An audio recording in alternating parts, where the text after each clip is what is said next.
Broads Media.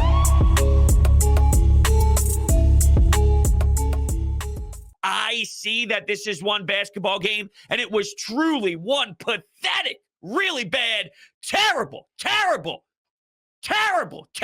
basketball game.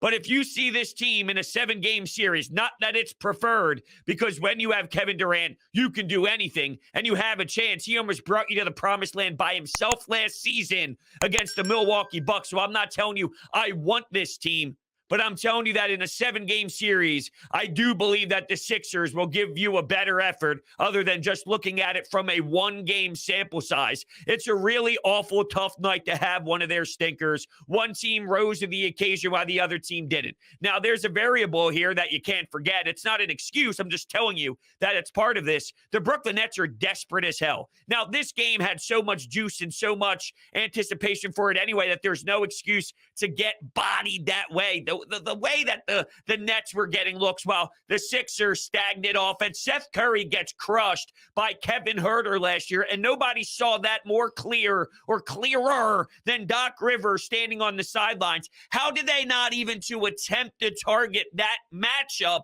on the offensive side? Tyrese Maxey should utilize his quickness, utilize his speed, and he looked small today. He came out very small. Same with Harden, and those are the biggest reasons why you lost the basketball game. One team executed at a way higher clip, knocking down shots at 70+% from the field, knocking down 11 threes. I'm looking at the box score. There's still 27 minutes left in the game, and it seems they're already at double digits from behind the arc. Kevin Durant shooting over everyone. His shot so pure, it hits nothing but the net and hits that back iron to the point where the net doesn't even move a damn inch.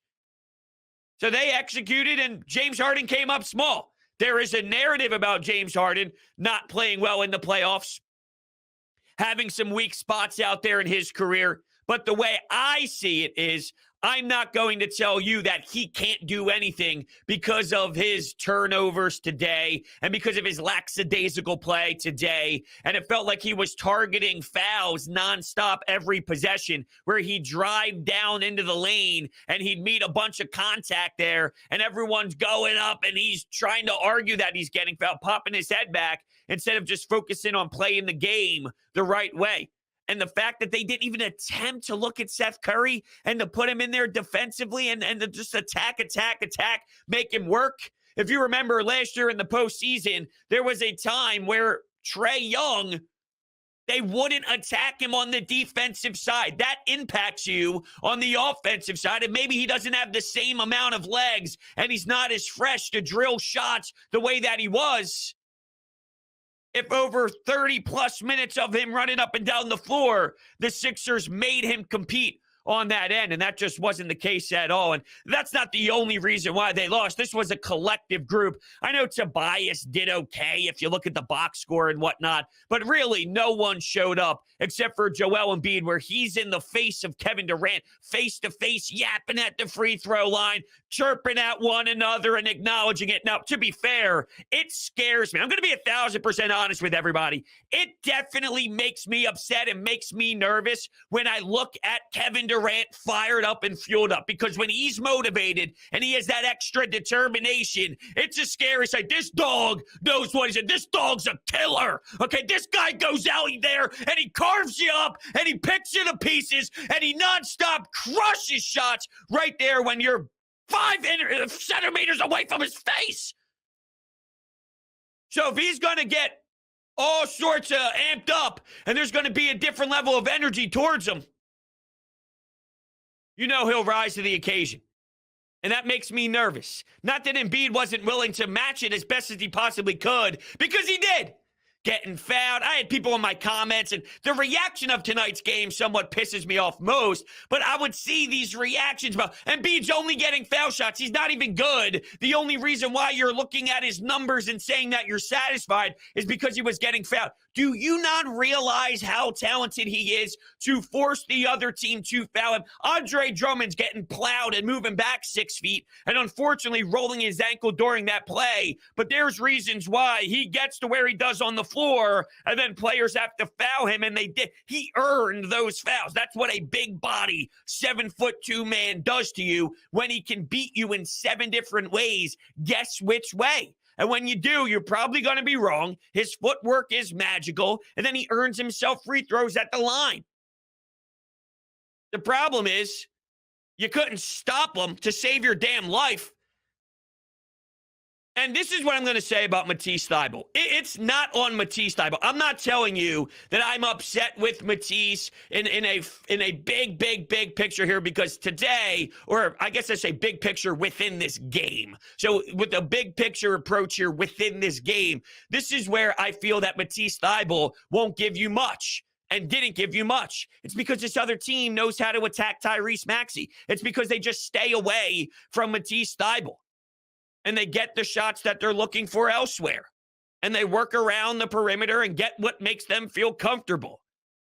When you allow 40 in the first quarter and Matisse Thybulle's playing, and then you allow 70 plus when Matisse Thybulle's playing, I'm not telling you it's his fault individually, but I'm telling you that what is the point if your team is still getting annihilated and crushed when it's not like he gives you anything on the offensive side? Now, this game goes way farther than Matisse Thybulle, but utilizing that mentality is something that I constantly am going to do, because if this team's going to have teams roll down the middle of the paint and get wide open looks from 3, even if Matisse Thybulle's out there and they put up 70 plus, look, you're not walking back to the locker room saying, good thing Matisse Thybulle's out there and it's not 77 or 79 in the first half. It's only 71 or it's only 73. Good thing it's not 78. No, when you're allowing that much, you got to have something else going for you. The problem is, I don't know who that option is going to be. And another layer to this, we witnessed a different play when James Harden was available in there. He wasn't available tonight. I don't know where he was, but James Harden was not available for your 76ers at any point. Matisse Thybulle changes significantly when he's able to cut and James Harden can see the court and have the vision and actually be some sort of consistent offensive player. So Doc Rivers said it pretty right from the post-game presser there, pretty blunt, and it basically came down to the other team wanted it more than you. They brought more life than you, which is crazy considering the circumstances, but there was a lot of adrenaline and there was so much buzz. It's sort of similar to what happened with Duke UNC when Coach K had his last game. The only difference is Duke showed up and went show to show and kept going back and forth with the Tar Heels. Ultimately, you're disappointed if you're a Dookie because you didn't win the game, and it's such a high-pressured moment with such a historic thing tied to it. You would like to do that, but Duke actually showed up. The Sixers didn't at all. But I just wonder, from a human element here, one team was getting to play. See, the thing is, they were playing more free. I thought the Sixers looked more tense, knowing that it was their hostile environment,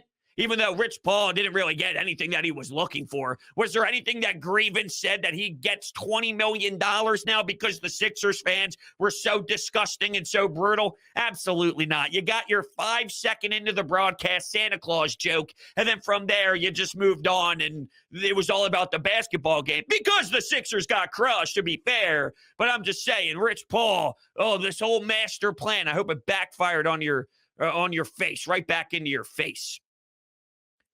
One thing that bothered me throughout the broadcast, though, was Reggie Miller saying how much this team is going to be so much better with Ben Simmons. You mean the guy that screws up all the spacing? The way they try and label it is, Ben doesn't have to worry about scoring. Not that I really give a damn about the Nets right now, because I don't. I'm more disgusted in the effort that I saw out of the team that I care about. But ultimately, over and over and over again, I'm hearing all these words about Ben Simmons this and Ben Simmons that. They don't need to demand him to be a certain type of scorer in this thing. Yeah, then you just have a guy, Reggie. You just have a guy. And this person believes believes he's way more than that. He carries himself as Louis Vuitton. I did like his Jordan 4s, though. We put on the Jordan 4 Lightnings, the yellow, it popped. But here he comes in looking like a jerk off in the line before the game begins, grabbing rebounds, taking 0 shots, but grabbing rebounds for Patty Mills. And then he goes and grabs the ball during play and passes it to the referee when the ball came. I can't stand him. I can't stand him. He's a liar, and he's made up literally everything just to try and squeeze money out of this agreement. I can't stand him. But let's be realistic. He got the last laugh, even though I look at it as a joke and I look at it as a flaw because you did nothing. You telling yourself that this was so massive tells me everything I need to know about it, because I know internally for you, Ben Simmons, that was such a massive step. You're a fraud and you're a loser. And this team is going places not because of you. It's literally nothing that you do. I'm saying if this Nets team does make any sort of spark, it has nothing to do with you, and it has everything to do with the healthy Kevin Durant and a healthy Kyrie Irving. He's clapping on the bench after a crossover 3 by KD with this big smile on my face. You have no idea how to even do that, Ben. You don't deserve any sort of excitement. You're not allowed to have it. I'm banning it. I'm taking it away from you. You can't have it. You don't know how to do that. I can. So I'm allowed to have that excitement. Who are you, Ben? Loser. Fraud, liar, bad human being. But I digress, because the 76ers suck today. Awful defense, very emotional. And watching KD, I'm going to put away my 76ers emotions for, I don't know, maybe 3 seconds here. But watching KD, you know I love greatness. I love LeBron. I love Tom Brady. I love Serena Williams. I love Tiger Woods. I love Roger Federer, Rafael Nadal, you name it. I love them all out there. Djokovic. I love when players take over and are an obnoxious outlier and annihilate teams. When KD gets his killer mode on, there's maybe 7-8% of me during a Sixers game that goes, damn, that's fucking awesome. Damn, that's unbelievable. Damn, this guy doesn't make any sense. There is a part of me that does that, but then my other 92% of my body flow returns, and then it's all, damn. Come on, Sixers. One thing that bothers me, though, on how much they allowed the other team to take their soul. If there was one point where it got out of hand, but we saw some fight, and then we crushed them afterwards for starting off so slow, and keep in mind, they haven't lost a game with James Harden yet. So this is their first loss with him in the lineup, and it was terrible. He shot 3 of 17 from the field, and some of his threes just, no, not good enough. We need a way more efficient level of play out of James Harden. But here's another thing I constantly say. James Harden's ruining your defense. What was their defense before this trade? Please, enamor me. Please. Let's dissect this. Make me pleased here. What was their defense before it? Please me with the statistics of what they were before. When Seth Curry was your player. See, the problem is, it's not that Seth Curry all of a sudden with 5 steals is some amazing guy on the defensive end of the floor. The difference is, you just didn't go after him. You didn't try to expose that. And if you didn't try to expose it, what the hell are we doing here? So come on. And I need to hold you accountable, Mr. Brody, because I looked past some of your streams and you said we shouldn't hold Harden accountable for his past games with playoffs and things like that. And the thing is, I 100% disagree with that because he has a reputation of falling short under intense pressure. Okay, so I want to bring this up. Like we can have a discussion about it. So I'll say this to your beginning part of it all. I value it, but I tell people all the time, because it's true, all the great ones that we praise, they failed in the playoffs multiple times, majority of them, before they ever finally get to that ultimate goal. So just because you fail in the past doesn't mean that you will never succeed in the future, because the number one example I always bring up was Michael Jordan. And Michael Jordan failed and failed and failed, and then he eventually won, and we remember him winning, and he's the greatest player ever. But it's okay just because you have failed in the past. Charles Barkley failed. Does that mean that he's a horrendous player? No, but there's players who are very talented that have the talent to win championships that don't necessarily always win a title. And it's okay to fail. It doesn't mean you're a loser and never can win, because the players who do win, they've also failed in the past. That's my mindset with it. Okay, I appreciate you, re-explaining that for Sure. me, because, now I agree with what you're saying. You guys didn't do the James Harden trade. This was all on Morey. He gave up Seth Curry, gave up Drummond, and Ben Simmons. Am I Now, supposed to be Seth mad Curry, that as they we all made? know, is a I'd make this trade 10 out of 10 times.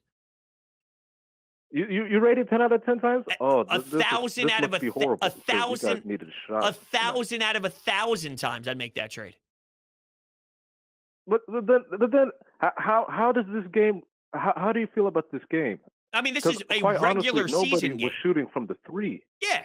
But they weren't good enough to win a championship as currently constructed. Look, the Brooklyn Nets are not winning a championship because of Seth Curry and Andre Drummond. They happen to have Kevin Durant and Kyrie Irving, and that's why they're winning games, and that's why they're as talented as they are. No one fears Andre Drummond and Seth Curry, so... All right.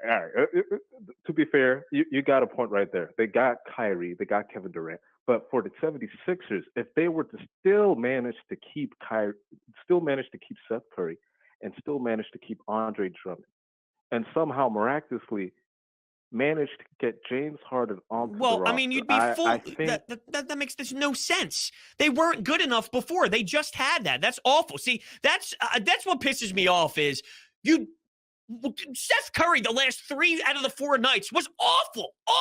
3 of 10, 3 of 10, shooting 30%, missing wide open shots, brutal, getting attacked defensively, getting annihilated by Boston when they were attacking. He was bad. He has one good night after 3 out of 4 tough nights. This is Seth Curry. He can give you 24, but then he gives you a handful of games from 7 to 10 points. And because the game happened today, all of a sudden you got to go back and change the trade. It's a foolish 1-game sample size where if you watch the Brooklyn Nets over the last handful of games, how come the Seth Curry argument was never brought up then? No one ever looks at Seth Curry's nights where he's bad, but when he's good, it's the most eye-popping thing in the world. This team was nowhere close to good enough before the James Harden trade. This team might not win a championship, but they are better now than they were before the trade. Andre Drummond and Seth Curry are just people. They're just guys. Kevin Durant and Kyrie Irving is why you have a chance to compete. Joel Embiid and James Harden is why you have a chance to compete. James Harden and the Sixers just won every game since James Harden was here. All of that goes away. And you just pick on this one game. Why are we looking at one game and not what James Harden does as a player, as a bigger body of work? It's one regular season game. That was bad. I want everyone to go through the last NBA championship seasons and look through their regular season and let me know if there was ever a bad game against a good opponent. When the Lakers won a championship, did they ever have a bad loss throughout their 82 games? When the Milwaukee Bucks won their championship, did they have bad losses in the regular season? Did the Phoenix Suns have bad losses last year when they made it to the NBA Finals in the regular season? Absolutely. That doesn't mean the Sixers are winning a championship. My point is, just because you have a bad, terrible loss doesn't mean that you can't win and you can't win a playoff series and you can't win a round.